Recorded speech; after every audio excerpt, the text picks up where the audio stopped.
నమస్తే, welcome to Telugu రాజ్యం. నేను సిరి. రాజధాని రైతులకి కేంద్ర మంత్రి పెమ్మసాని చంద్రశేఖర్ అయితే ఒక స్పష్టత ఇచ్చారు ల్యాండ్ పూలింగ్ లో.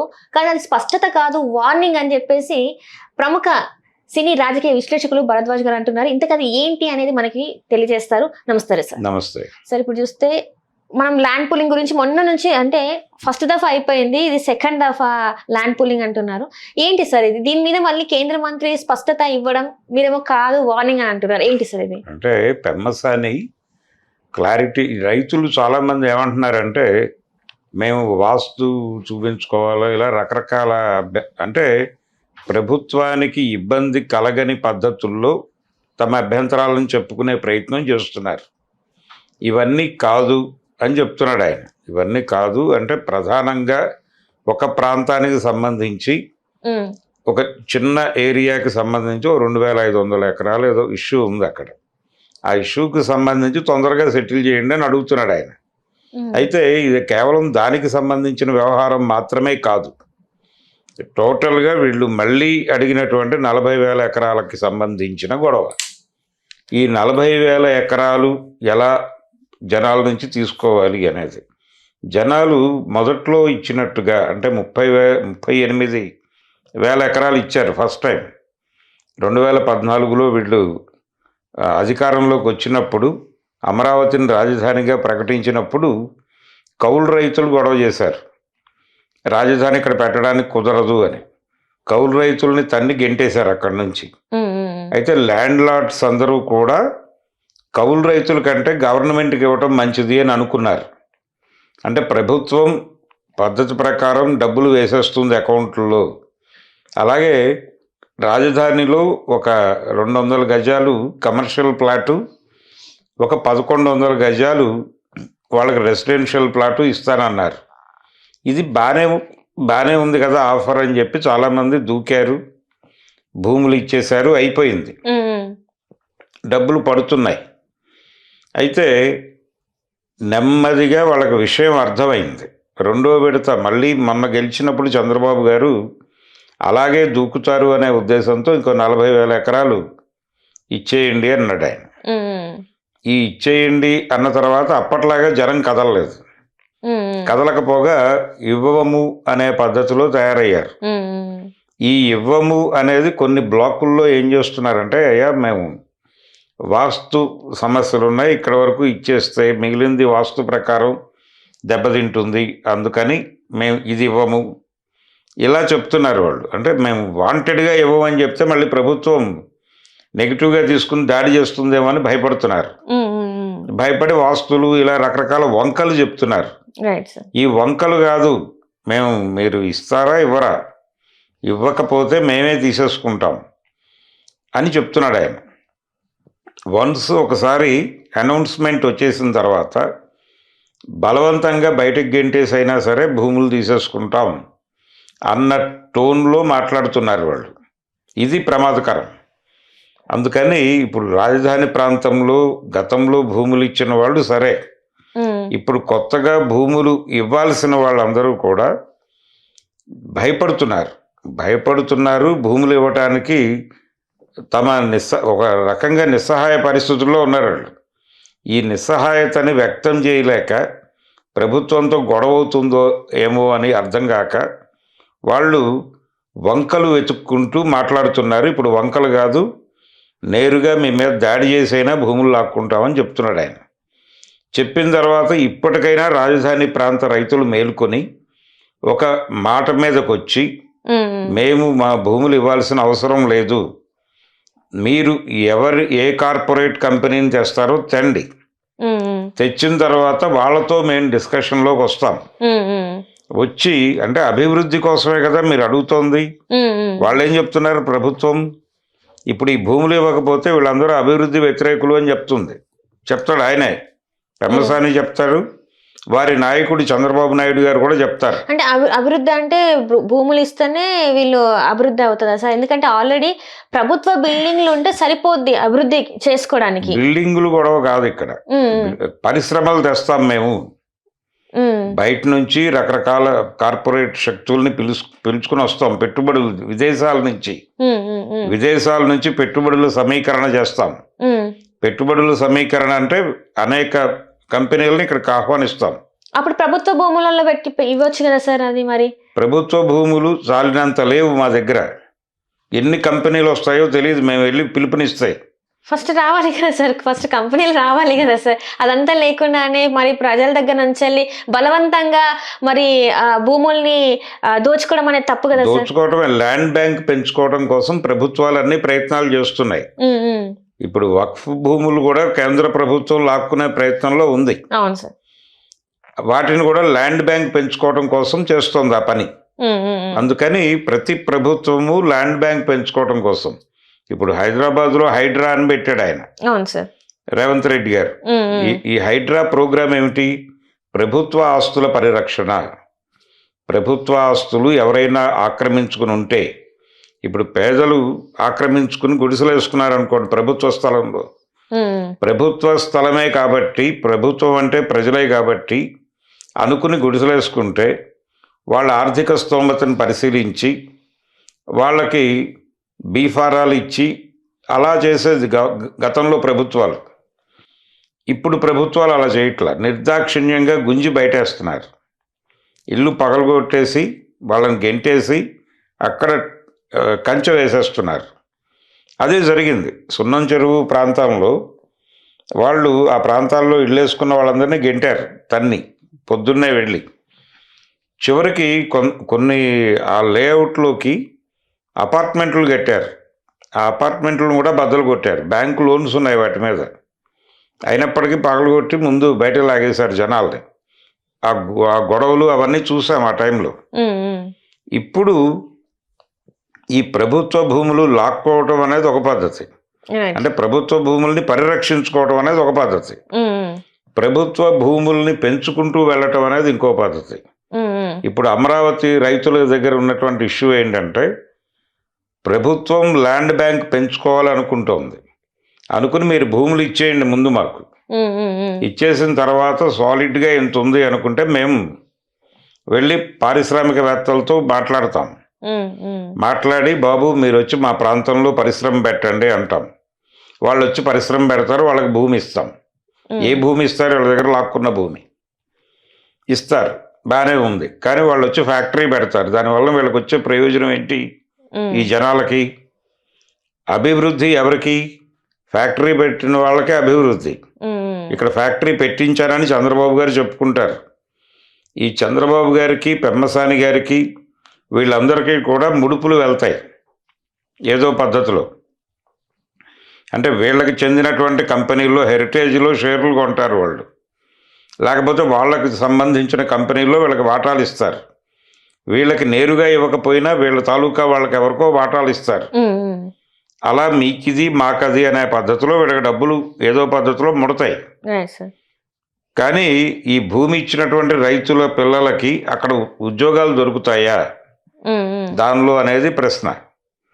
అంటే వీళ్ళని ఇక్కడ ఒక ఫ్యాక్టరీ పెట్టేటప్పుడు ఈ ఫ్యాక్టరీలో పని చేయటానికి తగిన చదువు, అంటే అది ఫార్మా కంపెనీ అయితే ఫార్మా స్టూడెంట్స్ ఎంతమంది ఉన్నారు ఇక్కడ అని చూసి, ఎంతమంది ఒకళ్ళు ఉంటే వాళ్ళని దగ్గరికి తీసుకుని ఇంకొంతమందిని, ఇప్పుడు ఇంటర్మీడియట్ కంప్లీట్ చేసిన వాళ్ళందరినీ ఒక సెట్గా ఏర్పాటు చేసి ఈ ఫ్యాక్టరీలో ఉద్యోగాలకు సంబంధించి వాళ్ళకి తర్ఫీదు ఇచ్చి ఒక 3 years 4 years ఏ ఖర్చుతో, ప్రభుత్వ ఖర్చుతో వీళ్ళని ట్రైన్ చేసి వీళ్ళకి మాత్రమే ఉద్యోగాలు ఇవ్వాలి, వీళ్ళు మొత్తం నిండిన తర్వాత ఇంకేదైనా మిగిలితే మాత్రమే బయట వాళ్ళకి ఇవ్వాలి అని ఒక జీవో తీసుకొస్తే జనాలు భూములు ఇవ్వచ్చు. అదేమీ లేకుండా భూములు ఇచ్చే మేము ఫ్యాక్టరీ పెడతామంటే మీరు స్కిల్డ్ కాదు కాబట్టి మీకు ఉద్యోగాలు ఇవ్వము, మీకు అటెండర్ ఉద్యోగాలు ఇస్తాము అంటారు వాళ్ళు. ఆ అటెండర్ ఉద్యోగాల్లో చేరతారు వీళ్ళు. అక్కడ బల్లలు తుడిచే పనులు, టాయిలెట్లు క్లీన్ చేసే పనులు అప్పచెప్తారు లోకల్ పీపుల్కి. అలా వీళ్ళ జీవితాలు, వీళ్ళ పొలాల్లోనే వీళ్ళు పాలేరుల్లా పనిచేసుకుని బతకాలి. అలాంటి అభివృద్ధి మాకొద్దు అని చెప్పి తిరస్కరించి, మా భూముల్లో ఎవరైనా ఫ్యాక్టరీలు పెడతానంటే రమ్మనండి, మేము మాట్లాడతాం వాళ్ళతో. మాట్లాడి మా పిల్లలకి స్కిల్డ్ లేబర్ మా పిల్లల్ని ఉన్నతోద్యోగులుగా చూద్దాం అనుకుంటున్నాం మేము. కాబట్టి దానికి సంబంధించినటువంటి వాళ్ళకి ఆ స్కిల్ ఇచ్చి వాళ్ళతో పని చేయించుకుని మీరు లాభాలు తీసుకోండి. కానీ మాకు కనీసం ఉపాధి గ్యారంటీ మా పిల్లలకి చూపించండి. అది లేకుండా భూములు ఇవ్వడం కుదరదు అని మేమేదో మాకు సంబంధించిన 100 కండిషన్లు పెట్టుకుని వాళ్ళకి భూములు ఇవ్వాలో వద్దో వాళ్ళతో మాట్లాడుకుంటాం. మధ్యలో ప్రభుత్వం బిల్డర్ లాగా ఎంటర్ కావద్దు. బిల్డర్ ఏం చేస్తాడు? ఎవరిదో భూమి, ఇప్పుడు మీకు ఒక 1000 గజాల భూమి ఉంటుంది అమీర్పేటలో, ఓ బిల్డర్ వచ్చి మీతో ఒక అగ్రిమెంట్ చేసుకుంటాడు, కొంచెం డబ్బులు ఇచ్చి అగ్రిమెంట్ చేసుకుని, ఇక్కడ నేను అపార్ట్మెంట్లు కడతానండి, ఒక 50 అపార్ట్మెంట్లు వస్తాయి, అందులో మీకు 25% ఇస్తాను అంటాడు. సరే, మనం ఆ రిస్క్ అంతా పడలేం కదా, వాడేదో కట్టి 25% ఇస్తాను అంటున్నాడు కదా, ఓకే అంటారు ల్యాండ్ లార్డ్స్. మొదట డబ్బులు ఇస్తున్నాడు, కట్టిన తర్వాత 25% ప్లాట్లు ఇస్తానంటున్నాడు, బాగానే ఉంది కదా అనుకుంటారు. అప్పుడు బిల్డర్ ప్రాజెక్ట్ అవుతుంది అది. అక్కడి నుంచి జనాలకు అమ్మటం మొదలు పెడతాడు అతను. అమ్మటం మొదలుపెట్టి రకరకాల పద్ధతుల్లో అమ్మే రేట్లతో వీళ్ళకి సంబంధం ఉండదు. ల్యాండ్ లార్డ్కి మీకు ఇవ్వాల్సిన ప్లాట్లు మీకు ఇస్తాను, మీకు ఇవ్వాల్సిన డబ్బులు ఆల్రెడీ ఇచ్చేసాను, మీకు ఏ సంబంధం లేదు ఇక్కడ అని మొదలవుతుంది. అలాంటి కండిషన్లో బిల్డర్ చేసే పని ప్రభుత్వం చేస్తోంది. ఇక్కడ అమరావతిలో ప్రభుత్వం బిల్డర్లా మారిపోయి ప్రజల దగ్గర నుంచి భూములు లాక్కుని ఫ్యాక్టరీలు వాళ్ళకి ఇచ్చి వాళ్ళు లబ్ధి పొంది వీళ్ళని నష్టపరిచి ఇలాంటి ఒక వ్యాపారంలోకి ప్రభుత్వం చేస్తోంది. వ్యాపారం కోసం ప్రభుత్వం చేసే వ్యాపారాన్ని అభివృద్ధి అని చెప్తోంది. చెప్పి మీరు భూములు ఇవ్వకపోతే తన్ని లాక్కుంటామని వార్నింగ్ ఇస్తున్నాడు ఇప్పుడు ఆయన. ఈ తన్ని లాక్కుంటాం అనేది చిన్న మాట కాదు, ఖచ్చితంగా ఇది చేసి తీరతారు వాళ్ళు. అందుకని ప్రజలు మేలుకొని పెమ్మసాని లైట్గా చెప్పాడు, పద్ధతిగా చెప్పాడు, స్పష్టతగా ఇస్తున్నాను అని. స్పష్టత అంటే మీరు సాకులు చెప్పద్దు, భూములు ఇచ్చేయండి అని చెప్పాడు ఆయన. ఈ భూములు ఇవ్వటం అనేది వార్నింగే, అది స్పష్టత కాదు. మీరు గనక భూమి బలానా రోజులోపు ఇవ్వకపోతే మిమ్మల్ని తన్ని సంతకాలు పెట్టించి లాక్కుంటాం అని చెప్పడం. కాబట్టి ప్రజల మీద ఒక నియంతృత్వ పోకడలో తెలుగుదేశం ప్రభుత్వం జులుం చేస్తోంది అనేది స్పష్టం. ఇది తారాస్థాయికి వెళ్ళే అవకాశం ఉందంటారా సార్? ఎందుకంటే ఇప్పుడు ఫస్ట్ ఉన్నంత సుముఖతంగా ఇప్పుడు రైతులు లేరు, ఇవ్వమనే అంటున్నారు, ఇవ్వమనే చెప్తున్నారు వాళ్ళు. మరి ఇప్పుడు మీరు అన్నట్టు వీళ్ళకి ఇప్పుడు ఇది ఒక వార్నింగ్ వెళ్ళింది, మరి నెక్స్ట్ మరి ఎలా ఉండబోతుంది? వాళ్ళు ఇంకా అంతే గట్టిగా రైతులు మేము ఇవ్వము అని కూర్చుంటే ఇంకా వేరే ఇవ్వము అనేది వాళ్ళు బలంగా చెప్పడానికి భయపడుతున్నారు. ఇంతకు ముందు కూడా కరేడ్ ప్రాంతంలో రైల్వే స్టేషన్ కోసం 100 ఎకరాలు అడిగాడు ఆయన. అవును సార్, అవును. అడిగితే ఇవ్వము అన్నారు, గొడవైంది. గొడవైన తర్వాత లేదు మేము ప్రభుత్వంతో అనునయంగా మాట్లాడుతున్నాము అంటున్నారు రైతులు. అందుకని వాళ్ళలో భయం ఉంది, ప్రభుత్వం ఏం చేస్తుందో అనే భయం ఉంది. ఆ భయం చొప్పున సాకులు చెప్తున్నారు. అయ్యా లేదులే అయ్యా, ఇది మా తాతది, లేకపోతే ఏదో సెంటిమెంటల్ అటాచ్మెంట్ ఉంది మాకు, ఇది వదిలిపెట్టేయండి, ఇలాంటి సాకులు చెప్తున్నారు. సాకులు చెప్పొద్దు అంటున్నాడు ఆయన. ఇప్పుడు సాకులు చెప్పొద్దు, మేము వినటానికి సిద్ధంగా లేము. ఇప్పుడు మొదట్లో అడిగారు రిక్వెస్ట్, ఇప్పుడు ఇవ్వకపోతే తంతామంటున్నారు. ఇది పరిస్థితి. అందుకని రైతులు కూడా ఇప్పుడు ఖచ్చితంగా ఒక సంఘంగా ఏర్పడి మిగిలిన ప్రపంచం దృష్టికి విషయాన్ని తీసుకెళ్ళి, ఇప్పుడు జగన్మోహన్ రెడ్డి రాజధాని లేదు అనగానే అక్కడ రైతులకు అన్యాయం జరిగిపోతుంది, వాళ్ళందరి జీవితాలు నాశనం అయిపోతున్నాయి అని ఒక జేఏసీ పెట్టి అక్కడ ఒక గొడవ మొదలుపెట్టి తిరుపతి దాకా పాదయాత్రలు చేయించారు. అలాంటి కార్యక్రమాలు ఇప్పుడు తీసుకోవాలి. తమ భూములు తాము కాపాడుకోవడానికి రైతులు స్వచ్ఛందంగా ఒక సంఘటితమయ్యి ఒక సంఘంగా ఏర్పడి వాళ్ళు ప్రభుత్వ విధానాల మీద అటాక్ చేసి, మీరు బిల్డర్ రోల్ ప్లే చేయకండి, ఇది డెవలప్మెంట్ అగ్రిమెంట్ చేసుకోవట్లేదు మేము నేరుగా వచ్చేటువంటి పరిశ్రమ వాటితో మాట్లాడుకుంటాం, మీరు ప్రభుత్వంగా మా ముందు ప్రతిపాదన పెట్టండి, ఏమని, ఇదిగో బలానా కంపెనీ వాళ్ళు వస్తున్నారు, వాళ్ళకే 5,000 గజాలు లేకపోతే 5,000 ఎకరాలు ఇవ్వాలి రైట్. అని మాకు చెప్పండి. వాళ్ళని తీసుకొచ్చి మాతో కూర్చోబెట్టండి, మేము నేరుగా వాళ్ళతో మాట్లాడుకుంటాం. ప్రభుత్వానికి లాభాపేక్ష ఎందుకు? ప్రజలను ఉద్ధరించడమే కదా. అందుకే కదా మీకు మేము ఓట్లేసి కదా మిమ్మల్ని గెలిపించింది. కాబట్టి మీరు పెద్ద మనిషిగా ఉండండి పంచాయతీలో. డీల్ మేము పరిశ్రమల వాళ్ళు మాట్లాడుకుంటాం. ఇది గనక మాట్లాడితే కొంతవరకు ప్రభుత్వాలు దారిలోకి వచ్చే అవకాశం ఉంది. అలాంటి ఒక కార్యక్రమం మొదలవకపోతే ఎవరిని వాళ్ళ ఇళ్లలో వాళ్ళని ఉంచరు వీళ్ళు. అంటే ఇక్కడ ఒక బ్రిడ్జి కట్టాలనుకుంటున్నాం మేము, కాబట్టి మీరు ఇల్లు ఖాళీ చేసి వెళ్ళిపోండి, మీకు ఇదిగో ఇంత కాంపన్సేషన్ ఇస్తాము అని చెప్పేస్తారు.